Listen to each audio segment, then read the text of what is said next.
So good morning learners and welcome to our today's lesson. In our today's science lesson, we are going to discuss about soil, and in this we are going to deal with soil fertility. Now, as you know, we discussed about soil elsewhere in class 6, and in class 6 we dealt with the agents of soil erosion. Agents of soil erosion. We first defined what soil erosion is, and we say that soil erosion is the carrying away of the topmost fertile soil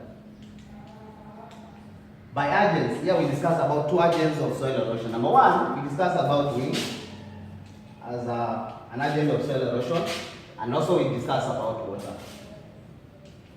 We also discuss those factors that contribute to soil erosion, like the human activities. Those are some of the things that we discussed in class 6. Now in this class, class 7, we are going to discuss about soil fertility, and we see how it affects agriculture. So we are going to deal with soil fertility, and in this we are going to see that soil fertility is the ability of the soil to be able to support plants to be able to produce ice for a long time. So that ability of the soil to be able to produce enough crops for a long time, to be able to support the crops, is what we call soil fertility. So we are going to see how soil fertility is affected when we have several things that occur. So we are going to say that soil is the topmost Earth's cover. So we are going to define what soil is. We are going to say soil is the topmost Earth's cover. So what covers the earth on top is the soil. Again, we are going to say that for this soil to be able to support plants for a long time, it must be fertile. Fertile soils support plant growth and development. Now we are going to see that the soil that is not fertile, we say that soil is infertile. Infertile, or we can say the soil is loose. Like in the case of sand soil. Sand soil is not able to support crops because of its nature, it's loose. Once water pours on it, it sits down, and then the plants are left without anything to use. So we are going to see that there is a way we can be able to improve. We can improve, farmers can improve soil fertility. At the same time, we can also say that they can restore. How can farmers restore soil fertility? If it's lost, what things that can we do to ensure that we get that fertility back, because we need to continue farming, we need to continue growing crops. So that is what we are going to discuss today, learners, and we are going to deal with fertilizers. So this is our main subtopic today.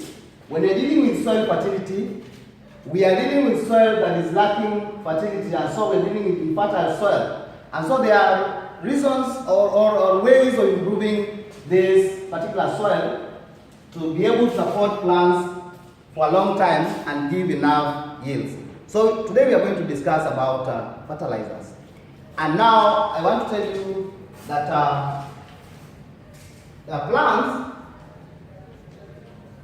plants require nutrients. Plants require nutrients in two ways. Number one, there are those plants that require nutrients in large amounts. So we call them macronutrients. So these macronutrients are nutrients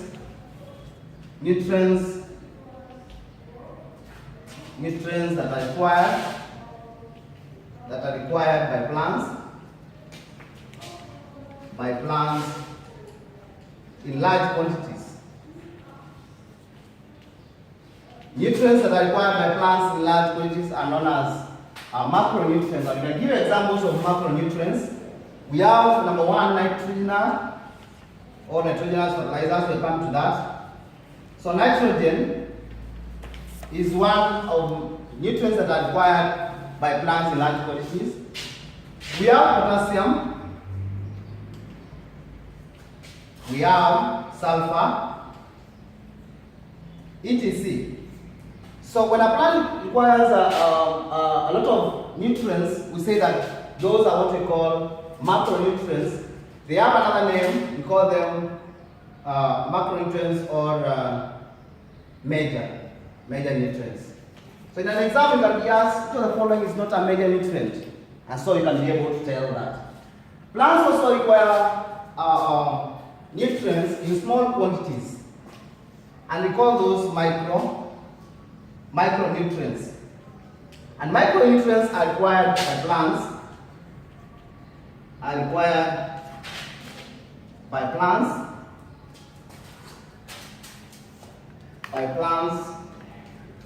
in small quantities.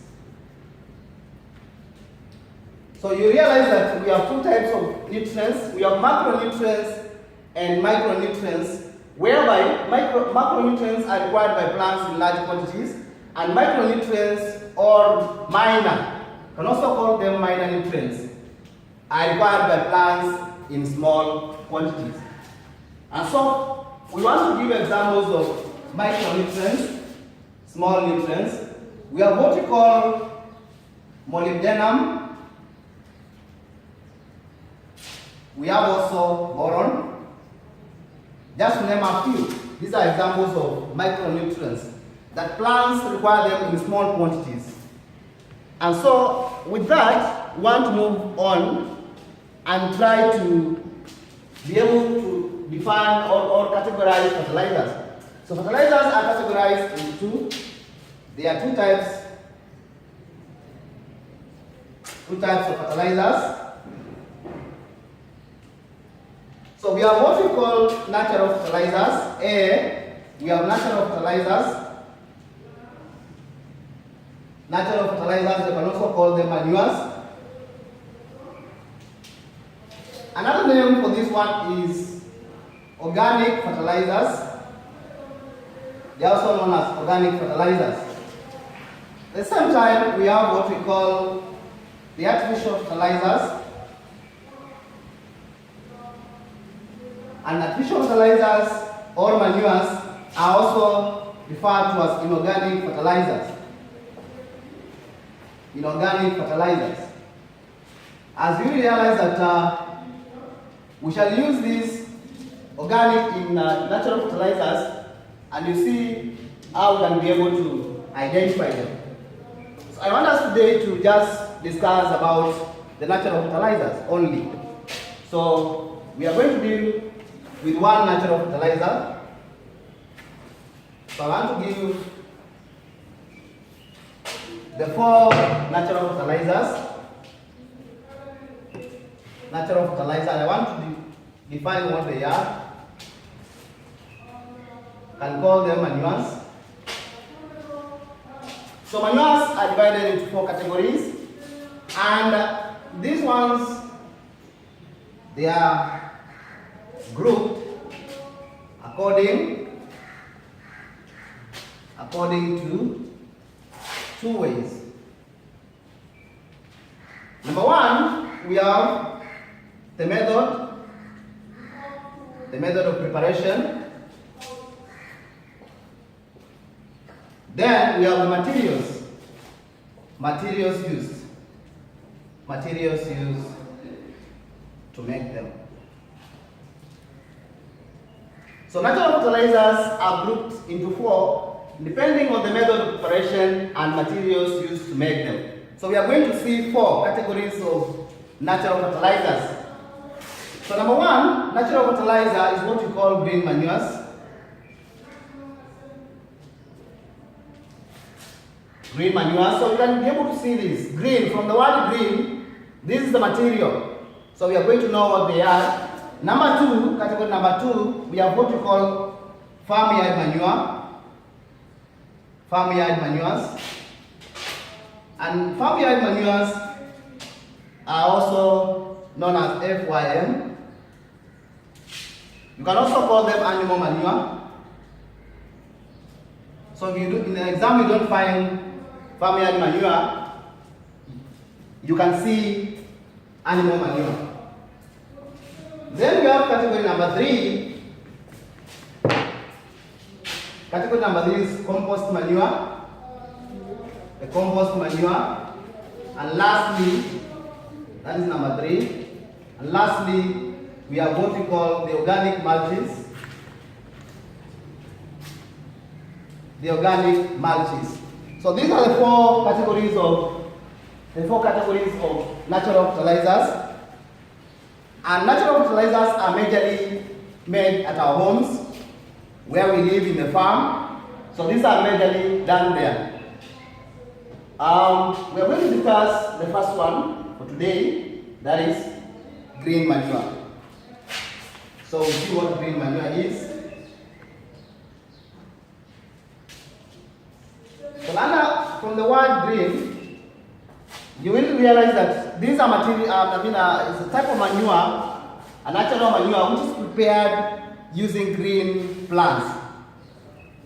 And so prepared from green plants, and we say majorly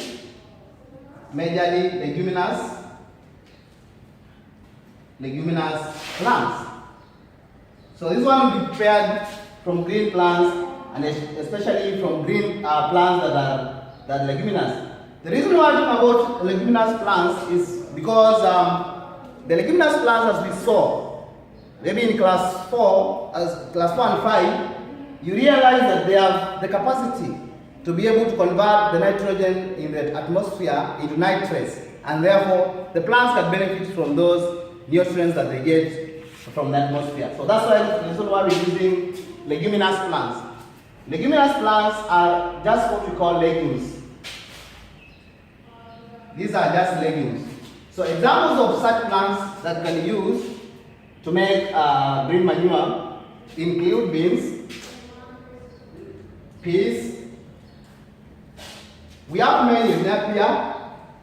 Napier grass is not a leguminous plant, but it's a type of a crop that can be used to make green manure. We also have maize stalks. Maize stalks. You realize I've said majorly leguminous plants, but there are also other plants that you can be able to use. So we say they're prepared from green plants, majorly leguminous plants, and we have given examples. So you want to see how they are prepared. Very, very important to know how they are prepared. And the way we prepare this is very simple. Number one, we talk about planting the leguminous crop. Number one is to plant the leguminous crop. Let's identify a certain leguminous crop, like we can get the beans. So you're planting your beans on a farm. After planting, you let them grow up to, allow them to grow, and before they flower, you plow them back into the soil. Plow them back into the soil. That is one way, Nana. You let the beans grow in the farm, and then you leave them to grow up to where they can start flowering. Before they flower, meaning that before they produce their flowers, is now when you come back and plow them back into the soil. That is like about 3 to 4 weeks. They have grown to maturity, almost flowering. You plow them back into the soil. You can use an oxen-driven plow, or you can also use the tractor to be able to do that one. If you don't want to plow them back into the soil directly, another way, you cut them and chop into pieces. Chop into pieces and plow them back into the soil. You will realize that here our main point is these plants are supposed to get into the soil just before flowering. And why are we talking about before flowering, Lana? Because if they start flowering, the number of leaves are going to reduce. They will shed off some leaves to be able to allow flowers to come out. What we need in these plants, leguminous plants, is not the stems. We require the leaves. That's why we are allowing them not to flower. Because if they start flowering, some of the leaves will get off and then will remain in stakes. So what we want in these plants majorly is leaves. So that's why we are not allowing them to flower, because we are not interested in this crop. We are not using this crop to produce any produce.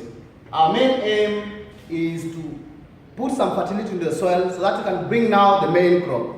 After doing that now, you allow 3 to 4 weeks for decomposition, or to allow the material to rot before planting the main crop. So this is what happens, Lana. We are planting our main crop, that is beans. After planting, we let them to grow, and just before flowering, we can chop them and plow them back into the soil, or we can plow them back into the soil directly as they grow on the field. After doing that, we allow them 3 to 4 weeks so that they can rot and decompose and fix nutrients into the soil, and then now we bring the main crop. Let's assume that our main crop now was maize, so we come and plant our maize. So the maize that we have planted will utilize the manure that has been fixed by this green manure. That is exactly what happens to be able to produce green manure. So our main aim is not the leguminous crop. That is what we want. We want the leguminous crop to be able to fix nutrients into the soil, and then now we come and plant the main crop so that we can utilize the nutrients that are fixed by those leguminous plants. So now we are done with the manure is prepared. We are going to the last part of that, and that will be the qualities of plants that are used as green manure. So we don't pick any other plant. There are qualities that we look from that particular plant so that you can use as green manure. So qualities of plants used as green manure.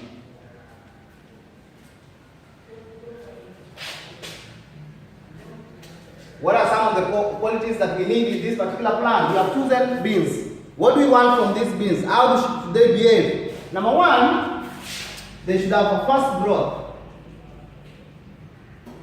This crop we have picked to plant and use as a green manure must grow very fast. Remember, Lana, this is not the main crop. The bean is not the main crop. So there's a crop we are coming to plant that will expect us to give us yields. So if this one is going to take a long time in the field, it means that rains are still going on. And so by the time we are coming to plant our main crop, rains will have gone, and then we will not be able to produce any yields using the main crop. So they should grow very fast to give room for the main crop, so that they can allow planting of the main crop. If it's going to take most of the time, it means that rains will be very short for that particular main crop, and at the same time, we know that nitrogen is found at the onset of rains, because that time is when we have lightning. So the lightning helps these leguminous plants to fix nitrogen into what we call the root nodules. Root nodules are things that look like this. You have seen in a bean seed, which has a taproot, and then on those small root hairs, you find things looking like this. This is what we call the root nodules. The root nodules. So these root nodules help fixing nitrogen from the air into them, and then they convert that into nitrate. Using using what we call the NFB.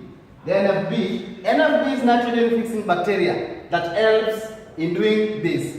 So once nitrogen is there, and it's always found when we have lightning, and lightning is found at the start of rains. It's when we have a lot of lightning. So that lightning is very important to help these plants, the one the green manure we have planted, to fix nitrates into the soil, so that when that plant comes, can be able to utilize that. So exhibit what we call a fast growth. Grow very fast, be plowed back into the soil, and then be allowed to decompose and then allow the main crop to grow. Number 2, it should be leafy. Should be leafy. Should be leafy. What do you mean, Lana? That we don't want the stems, we don't want the sticks in that plant. We only need the leaves. Because remember what we said in class 4. The components of soil. Talk about humus. That is organic matter. The organic matter cannot be found if we don't have leaves. If all we have is just sticks, we cannot make the organic matter. So one needs to have as many leaves as possible, because these are the ones that are going to fix the nutrients into the soil and be utilized by the main crop. Number three, should be able to decay very fast. Should have a fast decomposition. Of course, I've mentioned this. These plants, once you plow them back into the soil, they should decompose very fast, so that they allow time for the main crop now to be able to grow. Then lastly, they should contain high amounts of nitrogen. High amounts of nitrogen. Therefore, I'm saying that's supposed to be leguminous. Here, majorly require leguminous crops. So those 4 points are the qualities of plants that are used as green manure. Fast growth, fast decomposition, should be leafy, and lastly, they should be having high content, nitrogen content, so that they can be able to fix the nutrients into the soil. So now we have seen where we have come from. We have seen what soil fertility is, so the ability of the soil to be able to support plants and be able to produce yields for a long time. We came to just see how plants require nutrients. We said plants require nutrients as there are those plants that require nutrients in high quantities. We call them macronutrients. They are required by plants in major, in large quantities. And we gave examples of sulfur, potassium, nitrogen, etc. Then we said there are those other plants that require little amount of nutrients, and we will say that those nutrients are micronutrients or minor nutrients. Then we came, of course, we discussed about fertilizers, and we said fertilizers are 2 types. We started with the artificial fertilizer, and then we have the natural fertilizers. Then we began with the natural fertilizers, and natural fertilizers we are saying they are divided into 4. Number 1, they are divided depending on the materials used to make, and then the method of preparation. How are we preparing them? So those are the 2 ways in which we categorize this natural fertilizer. So we have said there are 4. We have the green manure, we have the farmyard manure, the compost manure, and lastly we have the organic manure. We have just discussed about the green manure, where we said it's a type of fertilizer manure that is prepared by just planting leguminous plants on the main, what we call a seed bed. Seed bed is where you go and plant your crops. So after planting them, just before they flower, you stop and then cut them into small pieces and plow them back into the soil, or you can plow them directly into the soil just before flowering. Then from there we have given examples of such plants that can be used to be able to make green manure. We said mostly leguminous plants, examples beans, peas, and the like. You can also use other plants like napier grass, maize stalks, sorghum, etc. Then we came to the qualities of plants that are required to make green manure. We've said number 1, they should be leafy. Number 2, they should have fast growth to allow time for the main crop to come and grow. Fast decomposition, and lastly, they should be leguminous plants. So until next time, Lana, tomorrow we'll be discussing about farmyard manure. So let's meet tomorrow and have an interesting lesson as we had today. May God bless you. Thank you.